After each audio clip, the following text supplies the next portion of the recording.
Good afternoon, everyone. We're going to get started here in just a second. As people are entering the room, I'm going to manage multiple things at one time. So if my eyes are all over the place, don't be alarmed. We are recording this so we can post it on our website.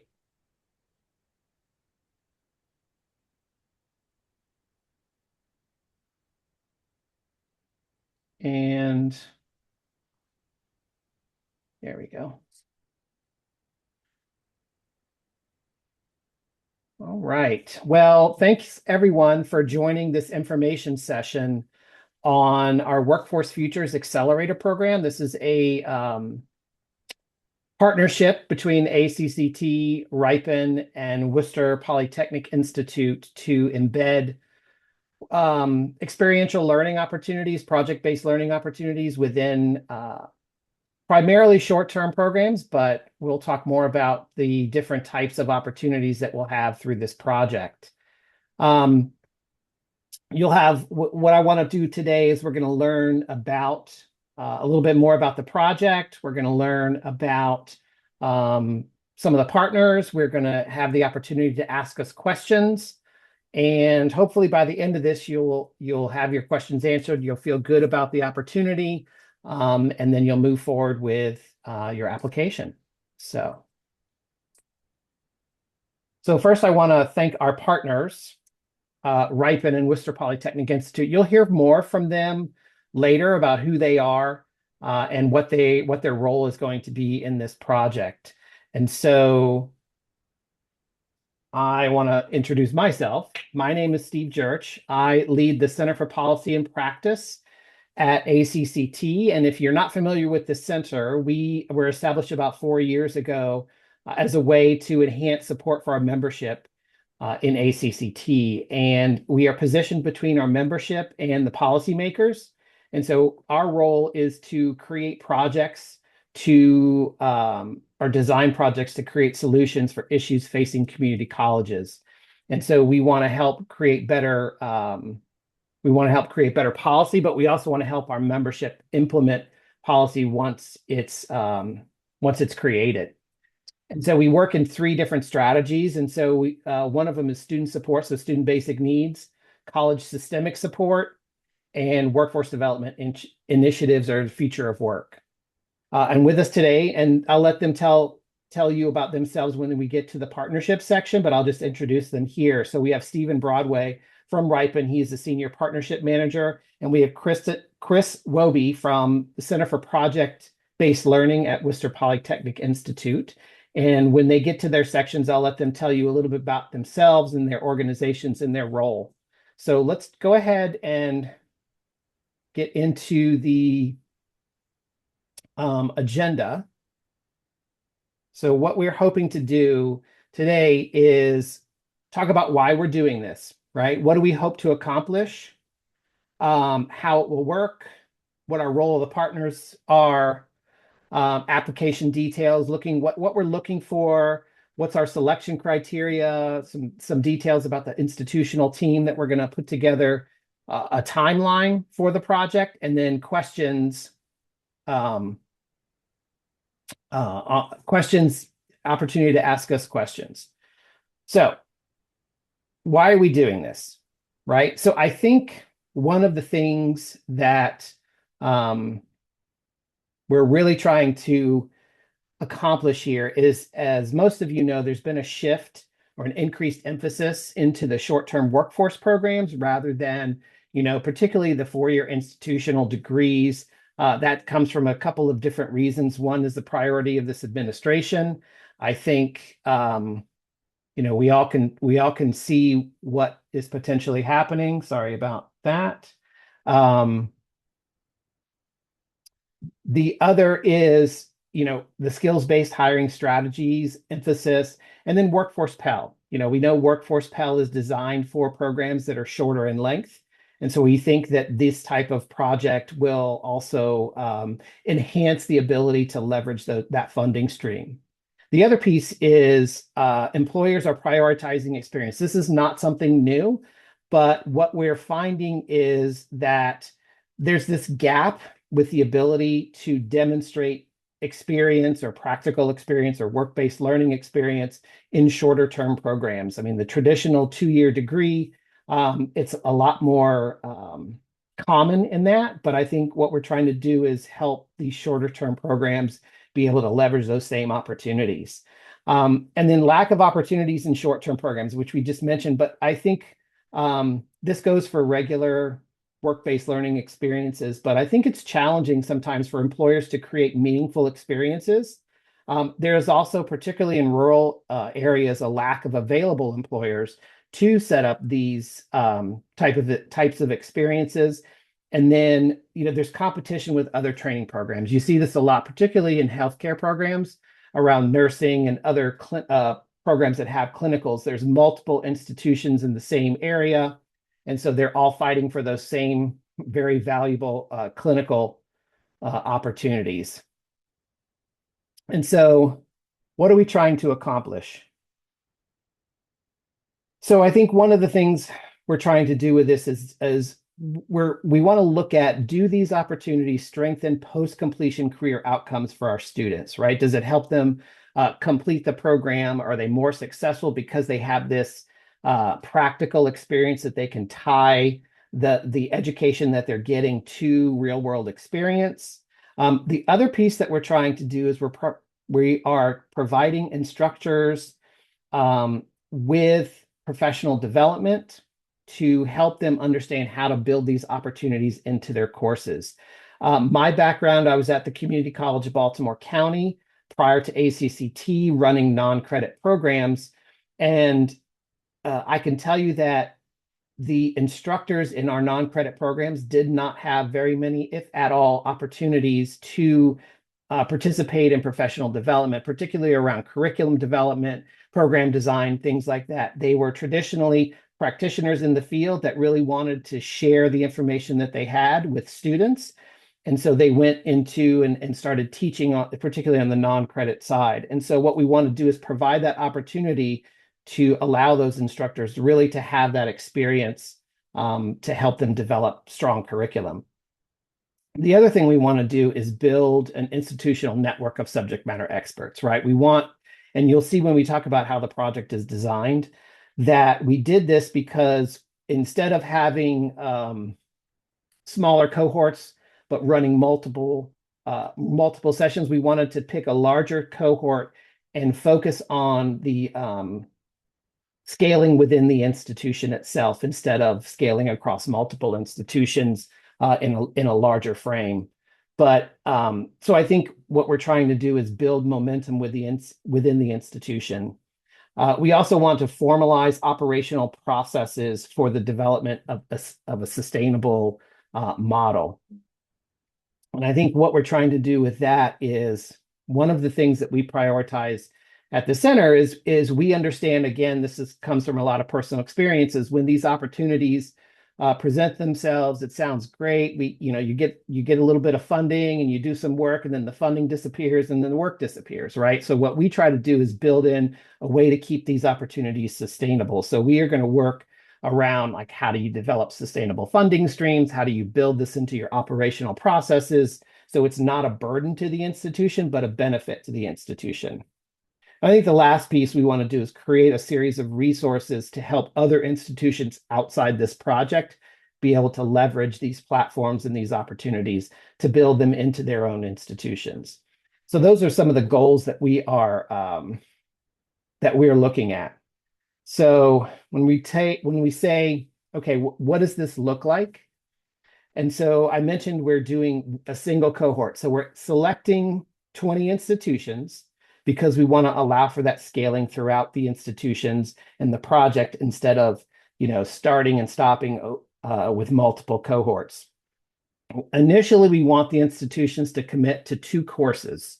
So depending on where which programs you select, it could be a longer format, maybe a year-long credit certificate program. So it's 1 course out of that program, or it could be a short-term workforce program that might have 1 course, right? So it just depends on which program you pick on, which how this platform will be leveraged. Institutions will receive stipends for instructors and a showcase event, and I'll talk about that a little bit more in a second. But we're starting with 2 programs in the first year, and then each additional year, so it's a 3-year project, we're going to add 2 to 4 additional courses. So there's that scaling piece, right? So we want to get up to 8 courses that have leveraged this platform by year 3. So these stipends that I was talking about, so you're going to get for each, for this first year, you're going to get $3,000 per institution for faculty stipends. And then you're going to get $5,000 per institution for this, what we're calling a showcase event. And I'll talk about that in just a second. Now, there will be subsequent stipends for future years. So it's not $3,000 over the course of 3 years, just to let you know that. And then, so the next piece of this is instructor professional development. We talked a little bit about why we want to do this because of the lack of formal training in course development. So there's going to be a series of instructor training modules. So there's going to be an educational presentation topic. And then, and I'll let Chris will speak to that in a little while. And then there's going to be some resource guides or some other resources that will help guide the internal planning and the institutional work with the instructors. And then they'll come back and meet at the end of the month for a peer learning opportunity. So we'll have a meeting typically towards the beginning of the month where you will be presented this instructional information, how to build this material into your courses, how to evaluate this material, all these types of things. You'll have a little bit of quote unquote homework where you'll do some internal planning. And then the group will come back and have a peer learning session where you can see what other institutions are doing, troubleshoot, ask questions, and have the opportunity to make sure everyone's on the right track. So the showcase event. The showcase event is what we have talked about is the ability to sort of showcase the projects that are happening at the institution to do a couple of things. One, show some appreciation for the students and instructors that are like piloting this work within the institution. It's also to share what's happening with the other faculty. When we talked about scaling up within the institution, this is a great way to expose other faculty and instructors to this project and this opportunity. I will say that this can be incorporated into existing events. I'm thinking when I was at the college, we always had what we called fall focus. So the president came back and you had professional development sessions, you had a presentation, and a lot of times you had students and instructors present on something that happened over the past year. And so that's a great opportunity for you to, just add this on. And the other piece is that sustainability I talked about earlier. So we're really going to work to demonstrate some best practices around funding models. Where can you leverage existing funding streams within the institution? Where are opportunities to bring in outside funds or new funding streams to help keep this model sustainable? All right, and we will have the opportunity to ask questions at the end, but if you have any that you're thinking about now, feel free to put them into the chat. So now I want to give the opportunity to our partners to talk a little bit about what their roles are. So at the beginning, we mentioned it was Ripen and WPI. So Ripen's going to work with the instructors and institutional teams to offer their selected short-term program with an experiential learning component. They're going to do things, and Stephen will talk more to this, but support instructor onboarding, training, experience development, and they help project match with employers. And they'll support the institutional team with integration into like the learning management system and some things like that. The Center for Project Based Learning is going to focus on the faculty and instructor development, right? They're going to help with that pedagogy to those instructors, all the way from foundational elements, all the way through assessing the student work. So without further ado, I want to turn it over to Stephen from Ripen, and I will let him tell you all about it. Thank you so much, Steve. I really appreciate it. And hello, everybody. It's great to be here in front of you all.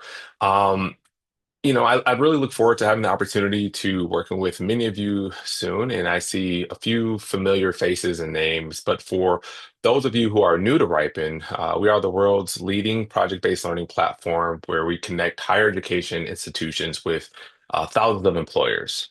We do this by facilitating authentic, equitable work-based learning or project-based learning experiences that bridge the gap between classroom and workforce through these real-world employer projects. And so that this directly supports many of your commitments to expanding high quality work-based learning, project-based learning, and by preparing students to confidently advance in careers aligned to regional workforce needs. And so as we move to the next slide, I'll share a few highlights about Ripen.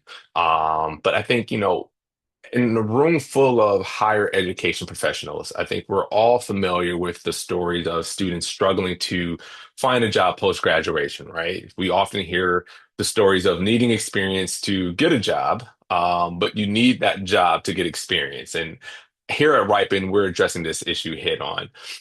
Work-based learning is really that critical piece to improve those outcomes, right? But we are aware that challenges exist in access and equity, scale, as well as the overall quality of these opportunities. Too few students have access to, traditional internships or apprenticeships or experiential learning, in general. We also know that a large number of learners are balancing school with a series of other commitments, especially those who are at our community colleges as well, right? So that's full-time employment, caring responsibilities either for, young children or other family members or raising family in general. In addition to that, less than 50% of learners who are seeking an internship are also able to secure one. And so out of those numbers, only two-thirds of those experiences are considered quality experiences as well. And so I would say that for us here at Ripen, quality is that driving force. And so we're really looking forward to working with you all at ACCT and WPI to really weave these experiences into programs at your institutions. Next slide. Now, because we know that work-based learning moves the needle, but is not available to all, we're really laser focused on these experiences, right? Making sure that they're scalable, right? How do we grow them? That they're equitable for all of your learners, whether they're traditional or non-traditional, and that they're also authentic experiences. So here's just a sense of the scale that we've been able to achieve since we've started, right? We've delivered over 300,000 authentic employer experiences that are virtual, team-based, and customizable. We can also do this in a one-to-one aspect as well, which I'll kind of share a little bit later. And we do this with real employers, right? And so they're usually going to be small or medium-sized businesses. And what we've found is that they are directly impacted by the project work that students and learners are completing to not only grow their business, but also to grow that footprint as well. And so we've done this in partnership with hundreds of institutions across North America, as well as training providers. And we're continuing to grow this day by day. Next slide. And so now I kind of want to just tell you a little bit more as far as how we transform work-based learning into this institutional advantage, right? As we think about scaling this high quality work-based learning here. And so we do this through three different pillars. The first pillar here in orange on the left-hand side is that we're that work-based learning engine. And so this is really the system that enables campuses to actually deliver applied learning at scale. So we integrate experiential learning across the entire student journey, which I'll kind of speak to in the next slide. Don't worry about, you don't have to go there just yet, but also strengthening engagement and persistence, as well as retention for students. We also can standardize project delivery, right? So focusing on academic alignment and then those skill development so that faculty don't necessarily need to reinvent that wheel. And our platform acts as the hub. So we can manage everything from student and employer collaboration, which I'll show you a little bit later, to progress tracking and structured feedback. The second pillar here is also industry connections. The second pillar, or this pillar, is our ability to connect institutions with trusted ecosystem of employers. So we can make that institution-employer collaboration a very easy and low lift, so that your learners can participate without that administrative burden that may be seen, or that extra step for somebody to do within an office. Also, as a partner, you can tap into our ecosystem of over 55,000 employer partners, or you can use us as a hub to nurture your own existing connections within your local workforce ecosystem as well. So if you're thinking about like regional industry associations, alumni networks, or even beyond that, we can also help facilitate that as well. So that over time, we're helping you all build a durable workforce pathway that strengthens both your regional influence as well as the students' employment outcomes as well. And last but not least, that third pillar here in green on the right side, the institutional intelligence. This final pillar is the data layer that allows you all to manage experiential learning strategically while also being able to track the outcomes that matter the most, right? And so we consolidate all of your experiential activity into one place. This gives your campus leaders visibility into who's participating, what skills students are developing, thinking about those next competencies, and then also where alignment with employer needs is the strongest. We see that this generates the evidence that you all need as institutions for accreditation purposes, funding proposals, as well as quality assurance, and something that many of you may be working on currently as well. And so, we surface these insights for student skills and workforce outcomes that inform curricular design, advising, and student success initiatives. And I'll kind of speak to that as we move forward as well. Next slide. Uh, what I also wanted to speak to a little bit here is when we think about NACE competencies, right? Critical thinking, teamwork, professionalism, right? And we believe that they shouldn't just happen at one point, right?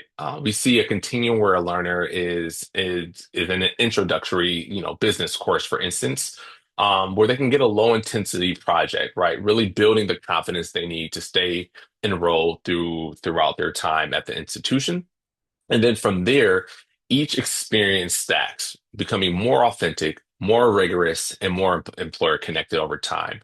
It starts here with your foundational learning and different types of employer projects, right? Lower risk environments where students can practice, make mistakes, and build resiliency. And then from there, assessment of the competency here is honed at this stage, right? We believe that this is more critical to really review those competencies than the overall output. From there, learners can move into managed projects, right? Now, this is going to be focused on communication, teamwork, and critical thinking. And these can reach foundational first year courses and much higher enrollment as well. We also have your industry engaged projects. Often these are going to be curriculum embedded or co-curricular, where small teams of 3 to 5 learners can work on a real employer project, drive their own interactions, and receive direct employer validation of their skills. Then at the very end here, as you can see, that agency, as we move towards career readiness, micro internships. These are going to be time bound, but often with full student agency. So think of like one-to-one projects, employer selection, and these oftentimes can be paid as well.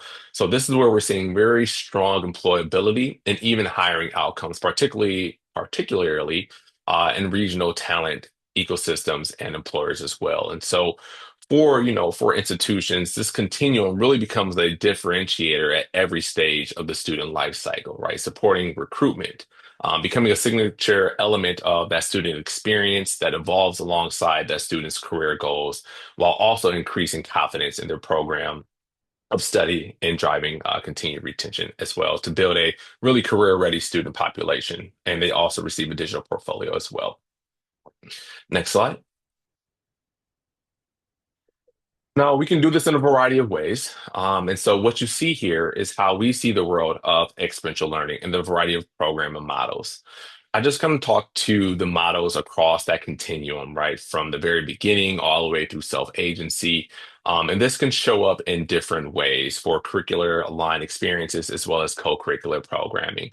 Now, all of this is grounded in authentic project needs and real employers driving outcomes for their business.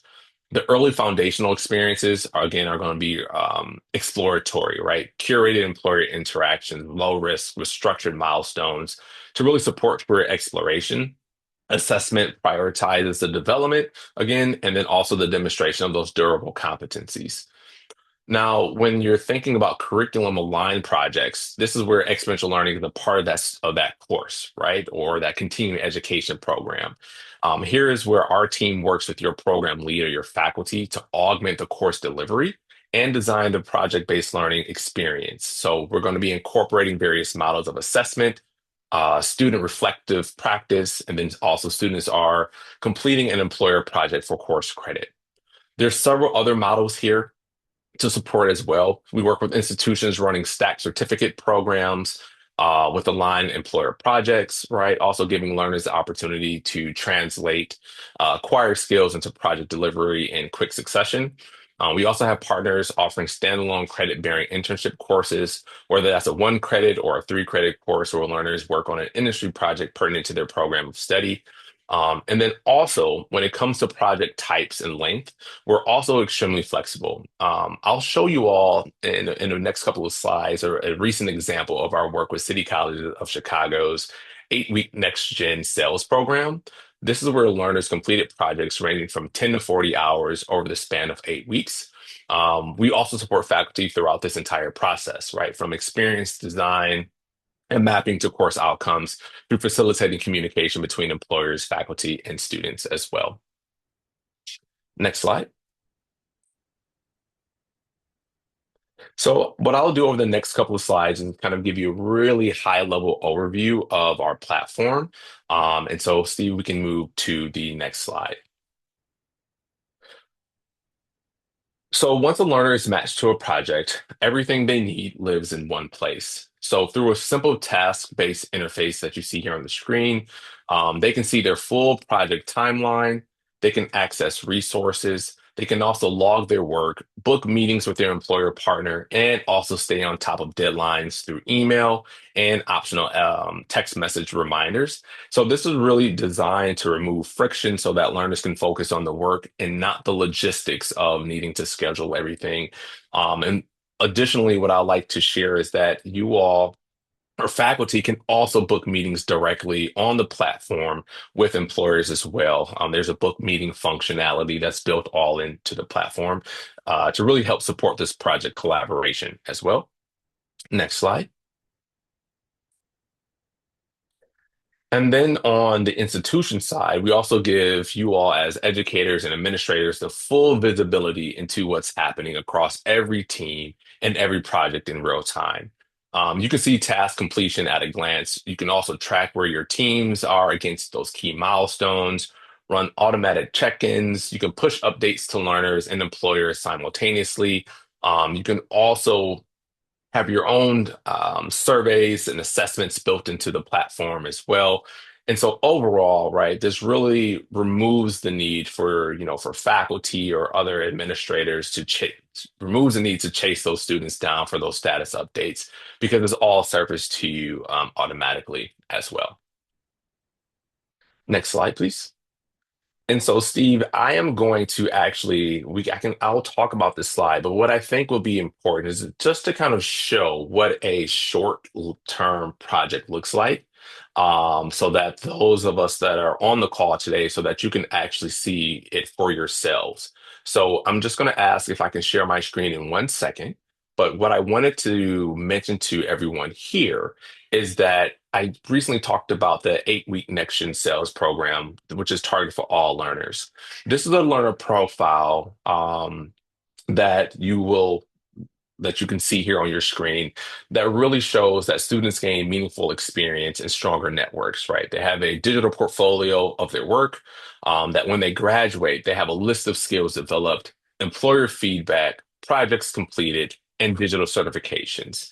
The goal is for our partners to be able to integrate a student-centered approach to career-connected learning that expands access, again, supports faculty and staff, and then also enables them to scale exponential learning with quality and consistency. And so from here, Steve, if you don't mind, I just want to share my screen really quickly. Is that okay with you? Yep, sure. Let me stop mine and then, All right, perfect. So I am just going to share my screen, everyone. Just give me one quick second here. Sorry for the delay here, but I do think this would be a good opportunity for you all to see what it looks like in real time. Perfect. So what you see here on the screen here is that example that I just talked about. This is the Next Gen Sales um, program at the City Colleges of Chicago. And so, again, being really flexible with timelines here. So you can see on the far right side, this is the overall timeline of 8 or so weeks that this professor taught this course or led this course. Now, we really have been working to make sure that our programs and projects are flexible to meet the needs of the institutions and the different types of programs that are being led. And so, in terms of that, the employer partners that we work with are also really flexible in that as well. And so, as you can see here, the number of hours that students were to put in to this project were 10 hours per learner. And so I just kind of wanted to share that because I think that for the diversity of different types of projects, the project lengths, it really can vary depending on the needs of all of the partners. And so I did want to show that in real time for you all as well. And then from there, you can also see the different types of teams and how these teams can interact on the platform as well, and the different types of team members too. And so I did want to share that. And Steve, to for the continuity of everything, I can continue to drive our slides as well. Perfect. So next steps. As you may be wondering, right, what does that look like? So for the next steps here, in May 2026, we will begin our institution level kickoff meetings. And then from there, we will move into the spring and summer of 2026. From here, this will be design sessions and course planning completed by July 1st, 2026. We want to make sure that we give faculty and everybody else involved in this project enough time before the summer really kicks off and the faculty may be departing for summer break. Over the course of the summer, our team will review the different types of projects, right, and confirm those selections with the faculty members. We look to have this by middle of August for fall delivery. And then from September through December of 2026, we know that these courses will take place. And then we'll also start to think about what does spring 2027 look like as well. And so we'll come together, we'll review progress together, feedback, and then also refine for next steps for the following semester as well in January of 2027. So with that, I am going to now pass this over to the next slide for our folks over at WPI. Thank you so much, Stephen. As Stephen and Steve have both said, I'm delighted to be here and delighted to be a part of what I feel like is a truly meaningful project. I'm Chris Wobe from Worcester Polytechnic Institute, and I'm the director of our Center for Project Based Learning. And if you go to the next slide, I'll give you a little bit of background about why I'm here. Um, WPI has a 50+ year history of using project-based learning as an embedded part of our curriculum, with all of our students having to complete 3 major projects before they graduate. And about 10 years ago, we recognized that after that many years of doing this, that we had a lot of expertise that could be useful to other institutions that were looking to advance project-based learning in their own courses, programs, curricula. And so the Center for Project-Based Learning was born. And in those 10+ years, we have worked with over 200 institutions and over 3,000 faculty. You can see some of the ones we've worked with there. And I see some of you on this call. Very happy to see you, Michael Reese. And so this is our bread and butter, is working with faculty to help them figure out how to incorporate projects into their courses, because we have been doing this for a while. And it's not my expertise, it's the expertise of all the faculty who have worked here that I am sort of the repository for our center is. And so if you go to the next slide, I'll talk a little bit about the sorts of faculty development that we're going to provide. Because Steve has been very clear about these non-credit bearing programs frequently having faculty or instructors who have no pedagogical background, the very first round of work will be on course design. What does it take to put together an effective course, looking at what the learning outcomes are, designing the course activities to fulfill the learning outcomes. For some of our more experienced faculty, that might not be so necessary, but for even very experienced faculty who have not used project-based learning before, figuring out how to integrate a project into a course that's already very busy can be a real challenge. So we talk about how you integrate projects, managing project communications, while the platform that Ripen talked about is the place that all that will happen. Figuring out what is said and what's appropriate to say and what's not appropriate to say and by whom might be of interest to both instructors and students. Anybody who's worked with student teams knows that managing team dynamics is a perennial issue. And while there is no silver bullet to make sure you have beautifully performing, highly effective teams all the time, there are tips and tricks to ending up with better outcomes on that, and we're happy to share them. Assessing project work is also something that can be really different. If you're used to exams and quizzes and essays, assessing authentic work and thinking about how you assess the process that students are using in addition to the product that they produce is a different kind of thinking for many faculty. And when students are working in teams, figuring out how to assess individuals so that we make sure that there is individual accountability and we don't have that coattail rider that everybody is so worried about. And we have effective assessment of individuals participating in these projects. And finally, once you've been through this once, how to look back and assess how the process worked and how you can improve it for the next iteration, the next course in the sequence. And all of this will be happening in live workshops. They'll be virtual, but they'll also be recorded. So those that can't make it to any of the particular workshops will have access to them.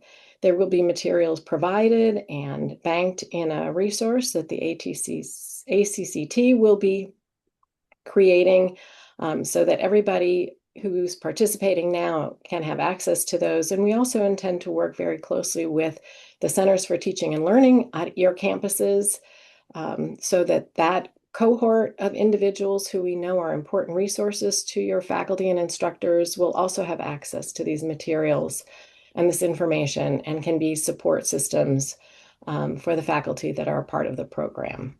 So I hope that covers most of what you might be interested in, and I'll turn it back to Steve. Thanks, Chris. And I appreciate you bringing up some of these mentioning the Centers for Teaching and Learning on campus, and if applicable, because I know some institutions, depending on how they're set up, may not have a specific office for that, but someone may wear, as we often do at community colleges, multiple hats. And so that is another initiative around sustainability. We really want it to become integrated into the institutional's, daily practice. So now I want to talk a little bit about how to participate, which you've already seen the application links go out. But basically, one of the things that we're asking as part of the application is the project team, right? And so it's not necessarily to have, if there's like listed here is 6 individuals, you don't have to have 6 individuals. It's more about the function that the team performs versus the number of people, right? So we want to have someone from the academic program office that's overseeing whatever the program is. We want to have a decision level academic or workforce administrator. We're going to have someone that can have some decision making abilities. A senior representative of the career services office. This has to do with looking at how the student is, what's the student going to do with this information to help them in seeking out their employment and career. Chris mentioned this already. We want to have someone from the Teaching and Learning Center, if applicable. We want to have a representative of the IT department. Now, again, this particular team, or most of this particular team, will be working more with Ripen as far as the institutional integration and the operations piece, whereas the instructional champions, which I mentioned, which are the last piece of the puzzle, will be working more closely with Chris around the course development. And so again, the individuals, the sessions that Chris was mentioning, I don't expect the IT department to show up to learn how to put the platform or to redesign a curriculum, but I think what we want a whole team, because we want this to be an institutional effort. And so next slide. And so what we're looking for around, what would be a good fit, or what we're looking for from the institutional side to help us decide. One, we just want to make sure that the institution is committed to this, right? And I think that's nothing new to any project that you would participate in, but we want to make sure that the faculty or the instructors are on board and that they're going to participate. And I will mention that around when we were looking at the instructional champions, I also realized that a lot of times programs are driven by adjunct faculty and there's no full-time dedicated staff person or a faculty person for that particular program or course. And so they're often managed by coordinators, but delivered by adjunct. And so it is perfectly okay to have that coordinator as part of the team. A lot of times we would actually hire some of our better adjunct instructors to help us redesign courses or modify them or create new content. So however the institution manages their instructional staff, feel free to build in, those individuals into the project team. We want to have these programs that are aligned to high demand occupations in the area. I don't think that's anything a surprise to anyone on this call, but I would also say there's been some questions around our degree, like associate degree or degree certificate programs eligible for this versus short-term workforce or non-credit programs. I would say that any program is eligible. What I would say is, again, at the beginning, we talked about how there's a gap in opportunity for short-term programs to have experiential learning opportunities. And so we want to prioritize those, but that doesn't exclude credit programs. So I just want to make that clear.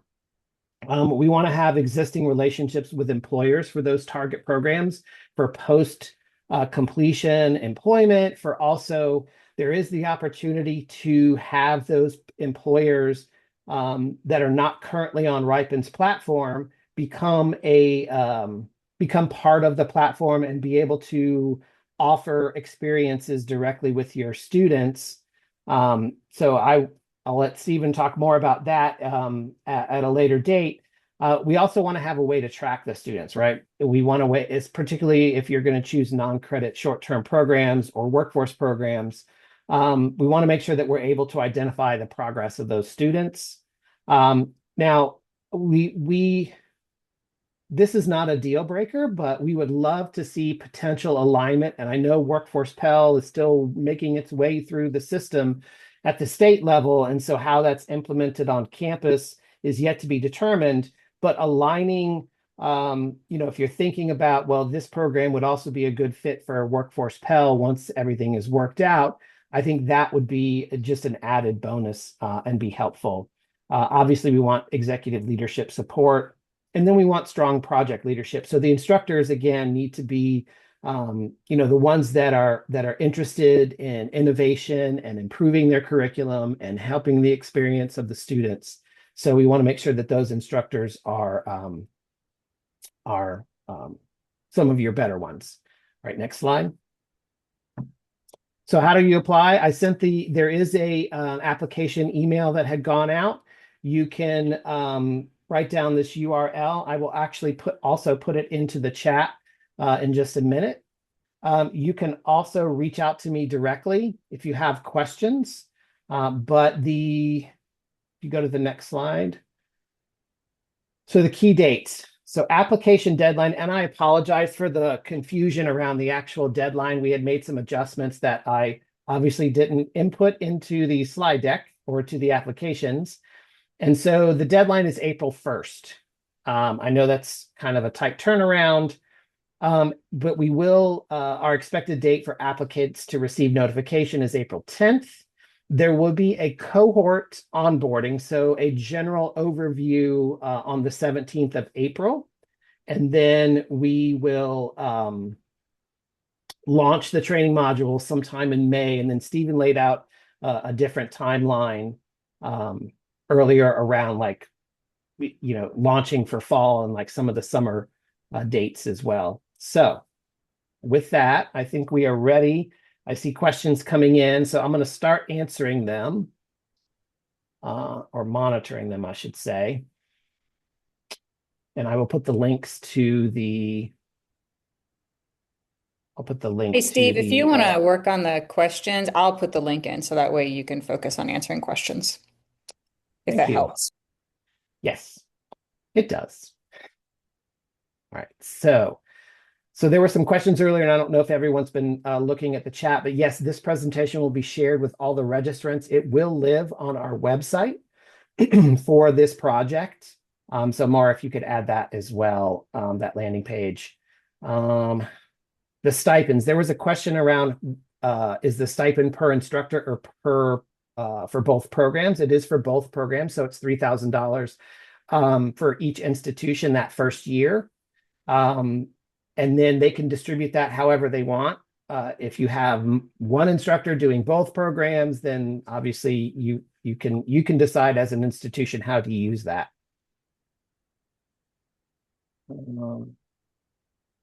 So Steve, this might be for you. There's a question around the app. If selected, these work-based learning experiences will begin in fall 26 semester. That's correct, right? We're shooting for fall. Hi, Steve. Yes. Yep.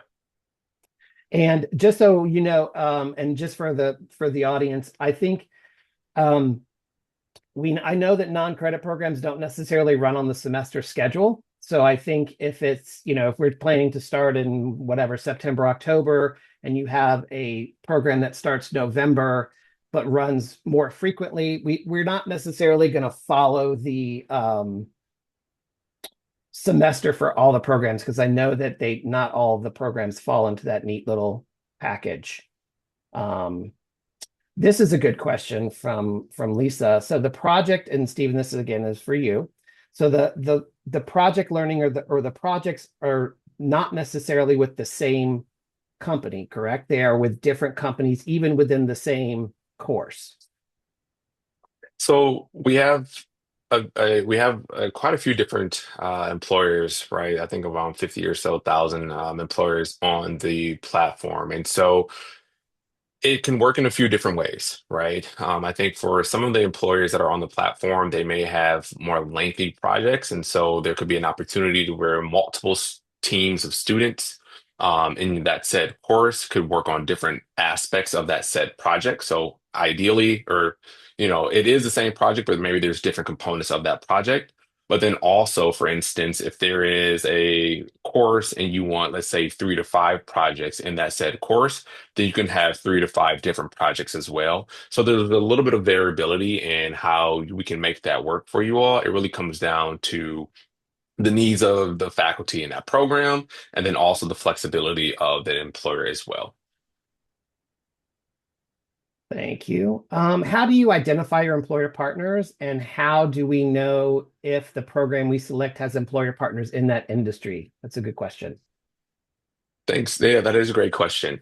So we have two teams. We have an employer success team that works within different regions, right, to onboard new employers in those said areas. Additionally to that, we have an experience management team. Now, our experience managers would work very closely with your faculty members there who would be leading those courses to find those different types of projects that fit within that said course structure, right? So for instance, if there was an AI project or if there was let's say a cybersecurity type of project that you're looking for, we would search our employer market. Excuse me, we would search our employer market to figure out where those different projects live. We are an international company, so we have projects all around the globe. So we would be able to do it that way. But then also, really encourage that if you have employers that you're connected with in your backyard, to let us know because we can also bring them onto the platform as well in a walled garden so that only your campus and your faculty and students will be able to work with that said employer. But now you'd be able to collect that really rich data as well. I think that's a great point. And so that's a good reason. Like if you have strong employer relationships with your programs that you think are thinking about for this project, they can participate and only your campus and your students will have access to that employer. It's not like we're gonna open the door to, you know, global students to your particular employer because we're trying to prioritize your campuses. And so I think that's great. Let's see. So this is a question. Some of them we've already answered. Participation does require the use of Ripen's platform. I would say there's a question around what happens after the project with the platform. So yes, the in order to continue leveraging the projects, Ripen's platform would have to be used. And I'm not sure if we need to go into too much detail, but there was a question around, is there a cost involved after the project? I think the answer is yes.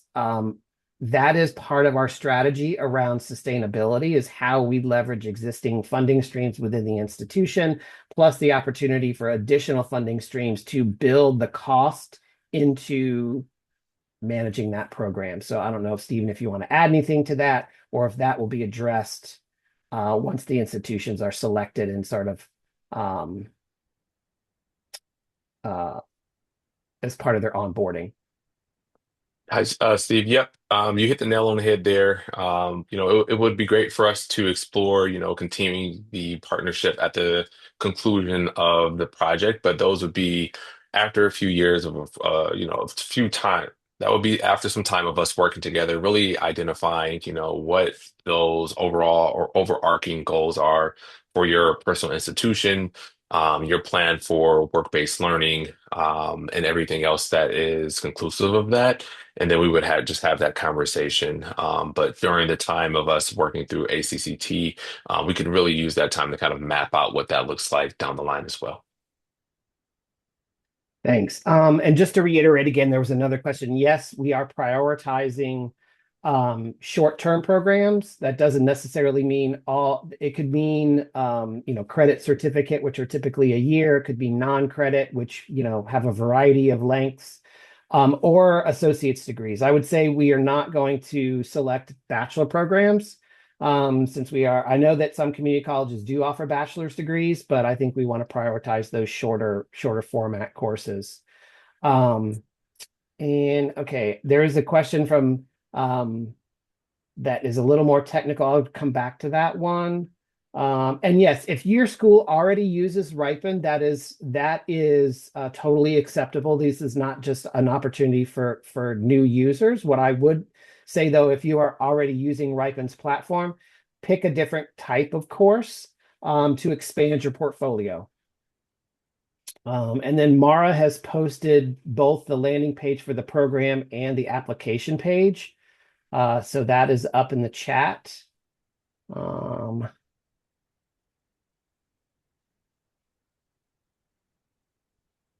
I don't think there was a question around, and then we addressed this a little bit around employers that align with the program that they're thinking about. And it is not grounds for being rejected, because I think, Stephen, you brought up the fact that you can have components of a project that may not be, that could fit into a multitude of different types of programs that wouldn't necessarily be from a specific employer out of that industry. Is that correct? Am I speaking? Yeah, so one of the things that our experience management team will do after they have that course design session with your faculty members who will be running these courses slash course experiences, we'll be able to have a really strong understanding of what those student outcomes are for that course and what your expectations are, what you would like out of a project. Then from there, we'll go into our employer marketplace, which has all of those different projects available and find those ones that are best suitable to that conversation, right? Those outcomes, project goals and everything else. And then we'll start to send different types of projects to you all for review. Now, within that, there may be some instances that say that you may feel like, oh, this looks really great, but can we amend a piece of that said project? And the answer oftentimes is yes. You do have the opportunity to say maybe we can kind of, i.e., change the time or the length, or maybe there's certain components of that said project that we would like to change a little bit. And so we can go back and forth and really set that conversation up. You all as faculty have the opportunity to have that meeting with employers as well to really make sure you all are aligned before finalizing that match and moving forward with integrating that project into your course or program. Awesome. So to jump back to Michael's question, yes, you can have someone from your instructional design team join as well. I think there is there is a space on the application for other, so to speak. But yes, I think if you want to, whoever is going to be, again, it's not about the number of people, it's about the roles that they perform. So if you are have the opportunity to have e-learning professionals as part of your team, I think that'll only strengthen it. Let's see. So these projects, and this is a good question, they are all virtual. There are no in-person projects, and the reason that we are standing up this entire project to begin with is because we understand that in-person experiential learning opportunities, there are a lot of challenges that come along with those. And so this type of application and platform being virtual is a way to really provide a lot more opportunity and flexibility for particularly institutions that might be rural or may have other barriers, and it expands the ability to have experiential learning in these short-term programs that, the idea is not to overburden the students to begin with. And so, if it's an 8-week long program, we don't want to add 2 weeks of an externship. If we can do something that can, provide value, but also be embedded within the 8 weeks and not put an additional 2 weeks onto to the students. The question is there going to be a cohort 2? So we would hope so. We don't have plans for that yet. I think one of the No, this is great. I'm just wrapping up on another Zoom call. The project is for 3 years, and we did want that number 20 cohort, number 20 institutions in one cohort. But we hope that, by demonstrating success in this cohort, we can then either provide an additional opportunity or some other iteration of this type of project. We have another. Yes.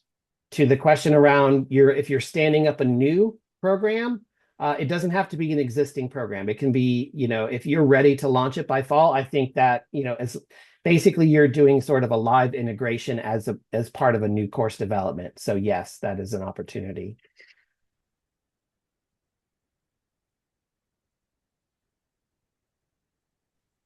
Steve, sorry, I might have missed the response. I asked the questions, a follow-up question from a previous person who asked the same thing. If we don't get in the first cohort this year, will there be another window opening up in the 2027?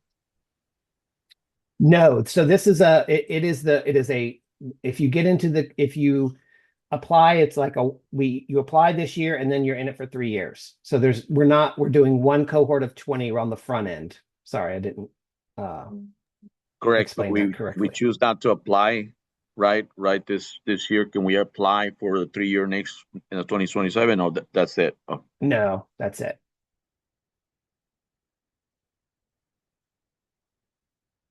Let's see, cybersecurity.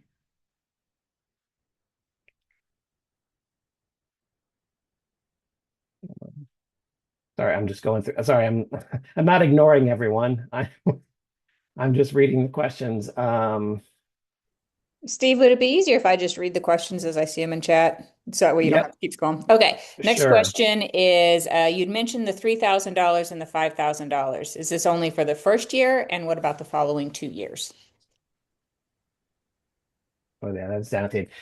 Yes. So the first year it's $3,000, and then the second year you would get an additional $3,000 for the next two to, I think we said 2 to 4 additional courses. So if you added 2 more programs, you would get a stipend for those 2 new programs, if that makes it. And then the third year you would get an additional stipend for the instructors. The next Does that answer? Oh, Shelley, we can talk offline.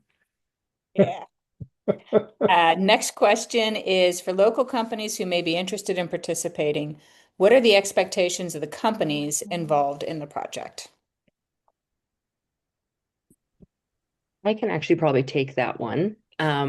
So any local companies participating, of course, will be onboarded onto the platform. So they will have the expectation that they will need to join the Brightband platform. But then we also really frame our expectations around showing up properly for the students. And so we expect our employers to be able to give 5 hours of mentorship, and that could be both in the technical skills or the soft skills aspect. We expect them to have regular cadences with the students and meetings. We want them to be giving, of course, access to any systems and tools that they need and really setting up the folks for success. And then we also expect them to give that coaching, that feedback, both throughout the duration of the project and at the end. Because when everyone has done their project, we want them to be able to have their Brightband portfolio, have employer verified feedback and skills on there. And so these are direct to the student, the individual, that they can then take in interviews, put on cover letters and resumes, where an employer has actually talked about the work that they did. So we really need them to be engaged from start to finish and be willing to commit to that at the end, as well as we will survey them and get any feedback from them so we can continue to iterate and improve. So high engagement is really the biggest piece here that we look for when we bring a new employer on board.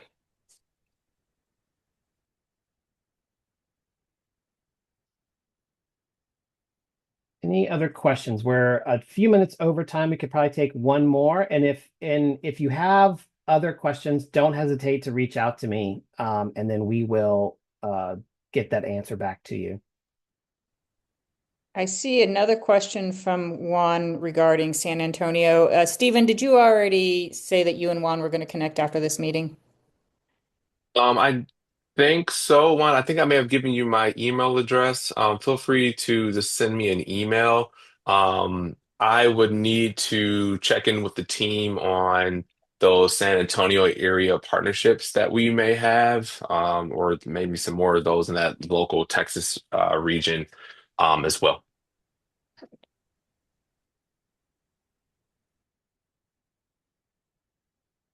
Well, with that, I want to say thank you to everyone. I want to say thank you to our partners for being on this call and fielding all these questions.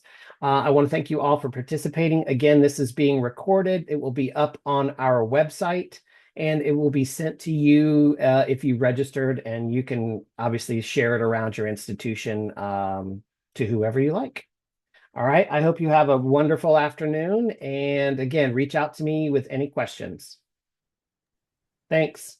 Thank you. Take care, everybody.